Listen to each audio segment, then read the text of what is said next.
Well, welcome, my friends, and happy Wednesday. I'm so glad to see you all here. Thought I would change things up around here.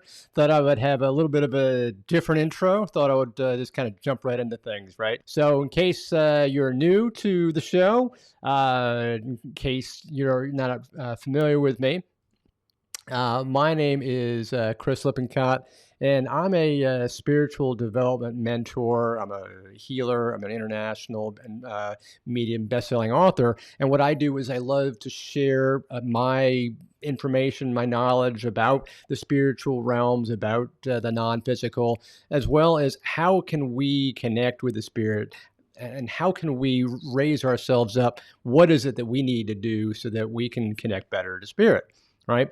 So that's one of the things that's very near and dear to my heart, and that's what I'm always talking about. One of the things I want to do is just kind of jump right into our topic today. And as you may remember what our topic is, today's topic is all about meditation, some of the ways that you can improve your meditation, and some of the things you can do to get over the hurdle of your meditation practice. Because a lot of people say, meditation's so difficult.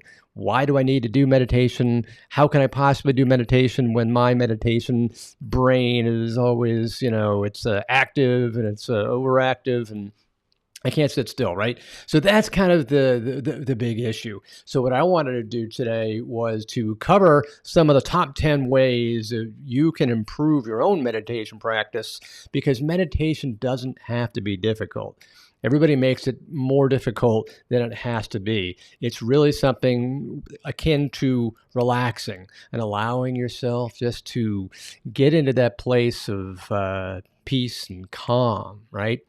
So what I'm going to do is just go through the top 10 ways you can introduce meditation practice to yourself and see what is it that you can do to improve your meditation, because meditation is really important, right?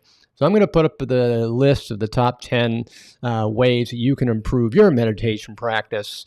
And what I'm going to put myself off to the side here.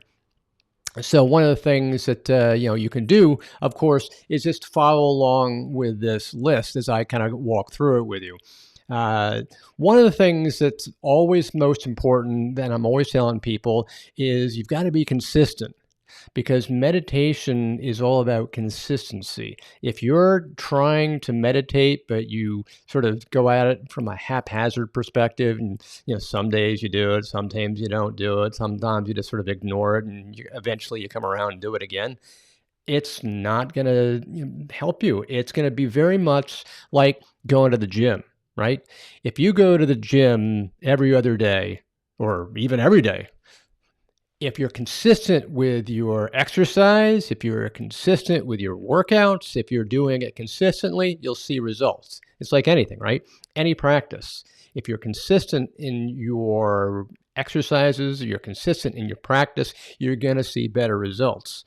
So you get out of it what you put into it. So I'm always telling people consistency is, without a doubt, one of the most important things that you can bring to your efforts and your attempts at meditation, because everything else really doesn't matter if you're not going to be consistent, because then you can't call it a practice. The only way you can call it a practice is if you're, in fact, practicing, right? So really do that. That's something that you got to focus on. Just allow yourself to be consistent. Set up a schedule, right? And it doesn't have to be long. A lot of people say, oh, well, gosh, don't I have to, sit in meditation for like an hour? No, not at all. Try 1 minute, try 2 minutes, start small, and then slowly build up to more and more time.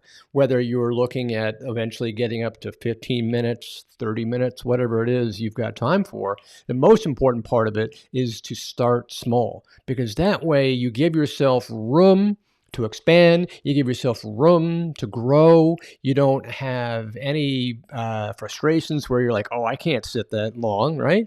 So start small. It's like anything. Start small, build up. It's like you wouldn't go to the gym and lift 100 pounds if you could only lift 50, right? You'd hurt yourself, or you'd easily get frustrated. It's the same thing here. Start small, build up. And the second thing is, I find it's usually best to start your meditation, do it first thing in the morning. Why first thing in the morning? Because you get your day off to a great start. Because when you do your meditation, you wind up being in a place of relaxation, calm, positivity, high vibration, and the rest of your day is golden. The rest of your day is phenomenal. You start your day with a wonderful feeling of happiness and high vibration and great meditation. And even just that 2 minutes, you're like, wow, that felt good. I might want to do that again. And the rest of your day is you're off to a great start, right? Rather than having to do all this other stuff that might get in your way and you're like, when am I ever going to get to do to my meditation? Just do it in the morning. Just do 2 minutes and you're done. It's that simple, right? So think about that. That's something that you should be able to work with. Also, when you're doing your meditation, create some kind of space that is conducive to meditation. Try to be something where it's akin to what you might think of with a meditation space, where it's a place where you can be alone. It's a place that's quiet. It's a place that's kind of Zen-like, right? It's relaxing.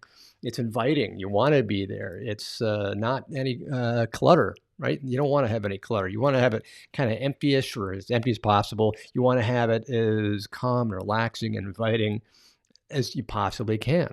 So make it a place where it's conducive to your meditation. And the other thing is, I tell people, let's say you're on vacation and you want to do your meditation, but you're like, well, I don't have a place to do it. Get creative. Just find a little space that you can call your own, whether that's in a closet or whether that's in the corner of a room. It could be a bathroom. It can be any place. Get creative, right? It doesn't have to be the same place all the time. So long as it's conducive to your state of relaxation, your state of meditation, your state of Zen-like mental bliss, right? That's the only idea. So if you're unable to be in your regular space, get creative and find another one. Okay. Another thing I hear a lot is that people say, well, don't I have to be in the lotus pose? Don't I have to be in that uncomfortable crisscross leg pose like I see Buddha sitting in special hand positions and special feet positions? No. If anything, that's counterintuitive to the beginning of your meditation practice. You want to be as comfortable as you possibly can. You want to think to yourself, what is the best position for me that I can get into that feels really comfortable so that I can be in a place of comfort, right? I often suggest to people, sit in an armchair of some kind. Maybe it's soft, it's got soft arms, it's got a soft cushion. Sit on a cushion, right? Sit in something that's got an upright back, something that's got a soft back, soft cushion, something that will allow you to keep your feet flat on the floor. You're sitting upright, but you're so comfortable, the chair is holding you, not you holding it. Because if you're sitting on the floor with your back kind of in space and you're crisscross, right? Not only are your legs going to hurt, but your back's going to start to hurt. Your abdomen's going to start to hurt because you're going to be focusing, okay, how can I get myself straight? Oh, this is starting to hurt. If you've got a chair doing all the work for you, you don't have to worry. Now, the one caveat I have to this is that you don't want to get so comfortable that you fall asleep. That kind of defeats the purpose, right? So get into a place and into a position that's so comfortable that you just feel incredibly relaxed without falling asleep. So get as much sleep as you possibly can in advance. Get into a place where you're wide awake, right?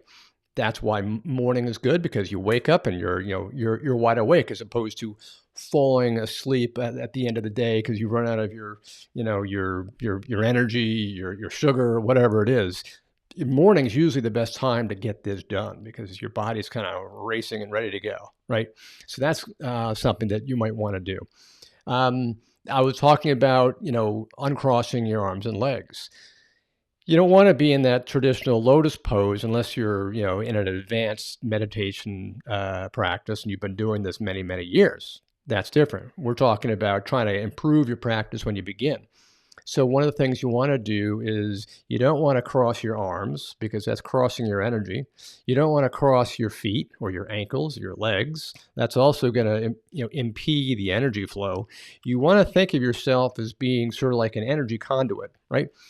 How would your energy flow if your arms and legs and all the different parts of your body are crossed?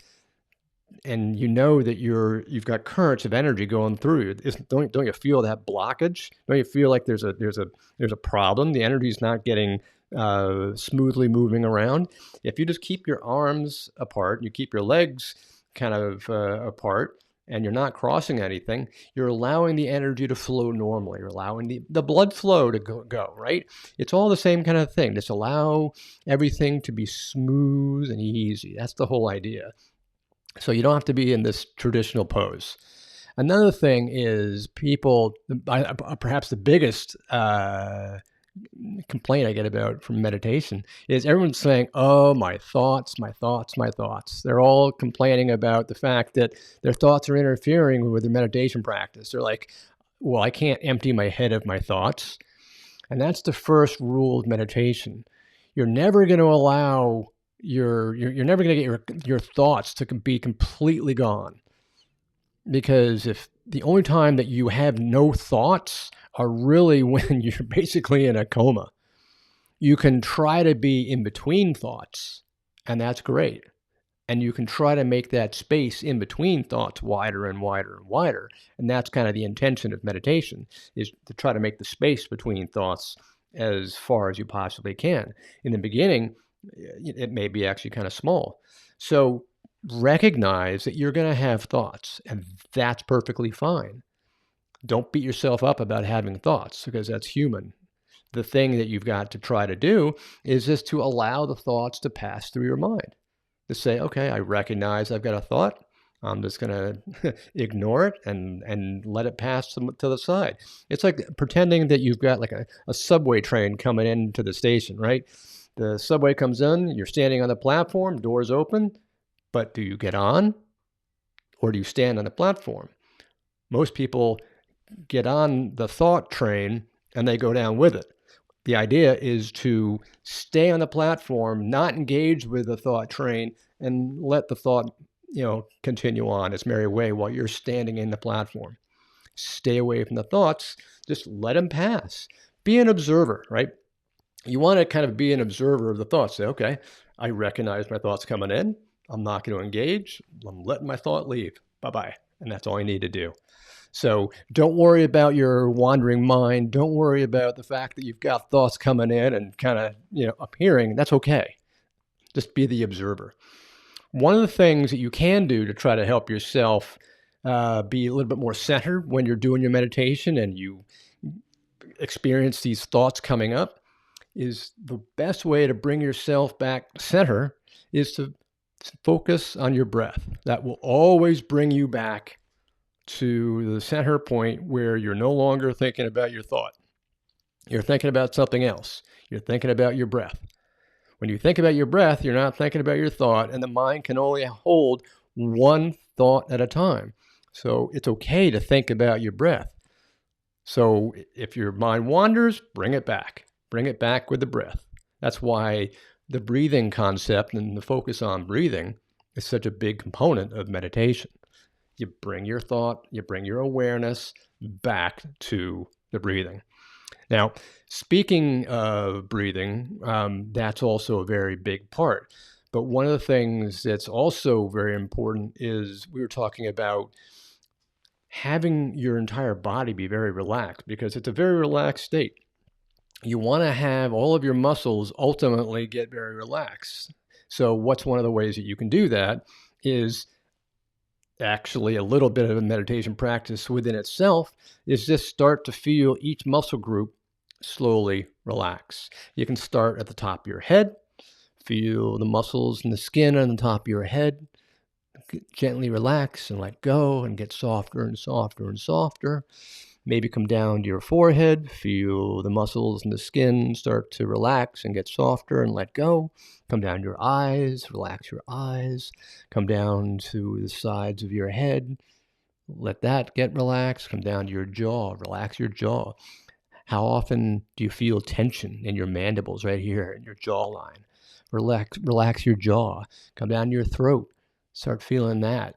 And do this in like intentional blocks and just feel it change. Feel it feel it when it starts tense, and then just allowing it to intentionally relax and let go. Eventually, you keep on moving all the way down to different parts of your body, all the way down to your toes, and you've allowed yourself to relax each muscle group. That itself is a type of meditation. It's called the relaxation practice. So you can start to do that just as you begin your own meditation as well. So that's one thing to do.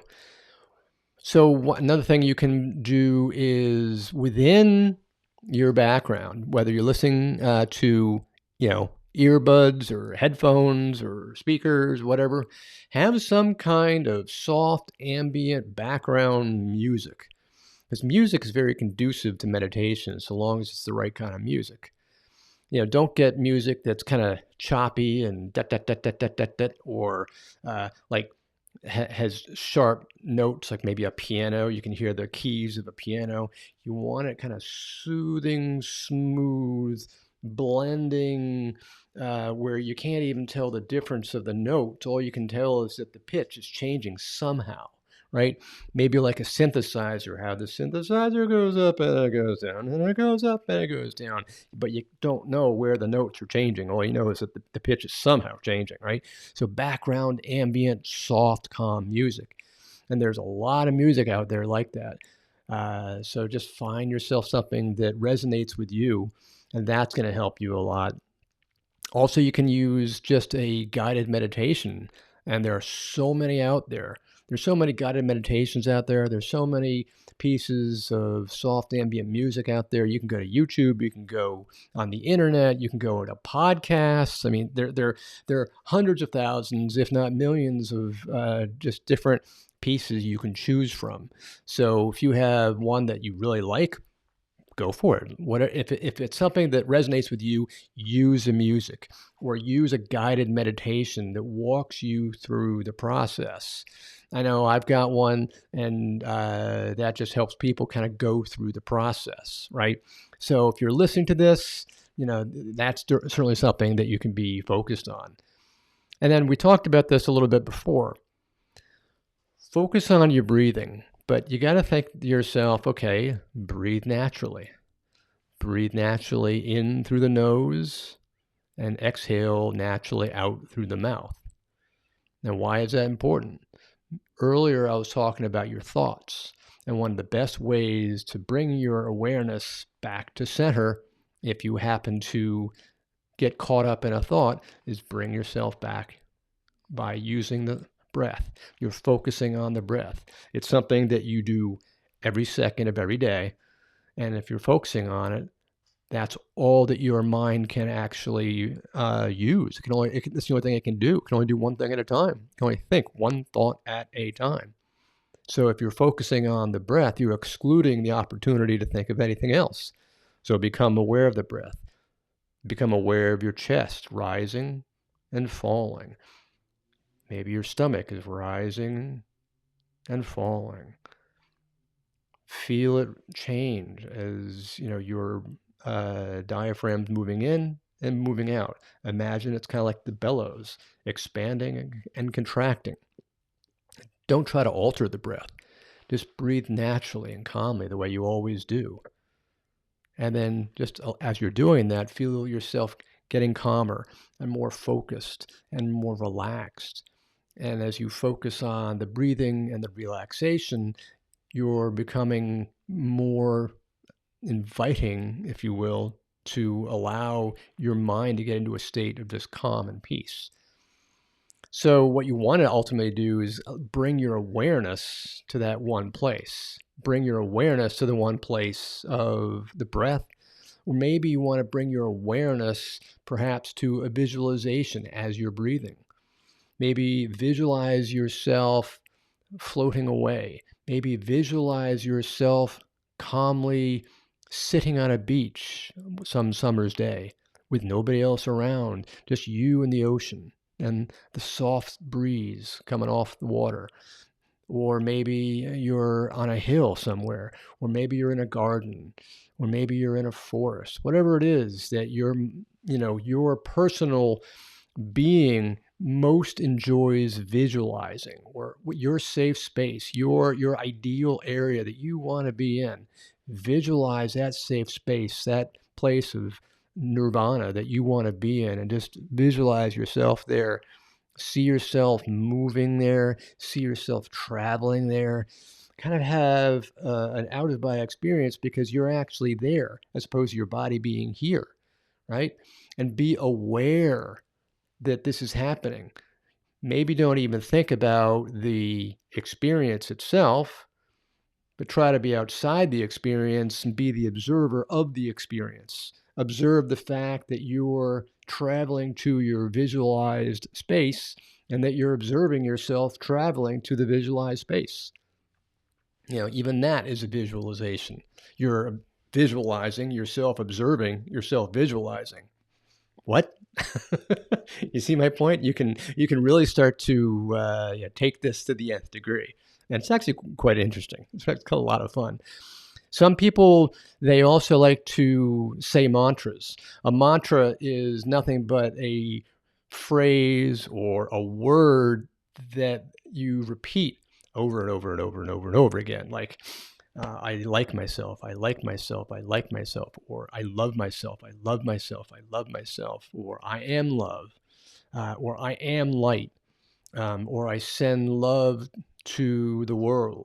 Whatever mantra resonates with you that you feel comfortable saying in your mind, out loud. It's probably better to do it silently in your own mind, because that way you're not moving anything and you're just allowing the thought just to keep on repeating again and again and again and again. It's something where you're, again, focusing on that one thing. It's the same concept as rosary beads. And one reason why rosary beads are so useful is that you're putting them between your fingers and you're focusing on the little bead. You're rolling them in your fingers. The same thing as mala beads. Mala beads is the same thing. You're rolling them in your fingers. You're focusing on the bead, and it's like your entire awareness is concentrated on the bead that you're riding on. So it's any trick that you can do to get your mind and your awareness on that one little thing. That's all these ideas are. That's all what these techniques of meditation are, right? So that's really sort of like the top 10 list that I can say these are all great ideas that are things that help you. So let me know in your question in the chat, what questions you've got, because I hope this is useful to you. Hope this is something that you're finding to be helpful. Hoping this to be something that useful to your practice. If you've got any questions, let me know, because I'd love to, hear your thoughts. I'd love to, see if this is something that is going to be useful for you, right? And again, it's so fundamental. All you have to do is do 2 minutes every other day, maybe every day, in some comfortable place. Doesn't require any effort. Just all you got to do is go do it. It's like the Nike ad, right? And I hope this was something that was really helpful for you guys. And if you like it, if you've got any questions, just by all means, drop me a line. My email is chris@montclairmedium.com. You can, drop me questions, comments, thoughts, because a lot of resources out there, right? And I'm happy to share them, and it's because it's what we all need to do, right? And also, if you find yourself enjoying the video, enjoying the broadcast, and by all means, subscribe, because I'm always doing the broadcast every single week, doing other videos as well. So this way, you'll be able to be alerted when new videos come out, because there's always new stuff coming out. So if you enjoy what you're seeing, then by all means, subscribe. And I look forward to seeing all you guys next time. So I am sending you love and light, and I can't wait to connect with you next time. And I will see you next week. Wednesday. Until then, love and light. Bye-bye for now.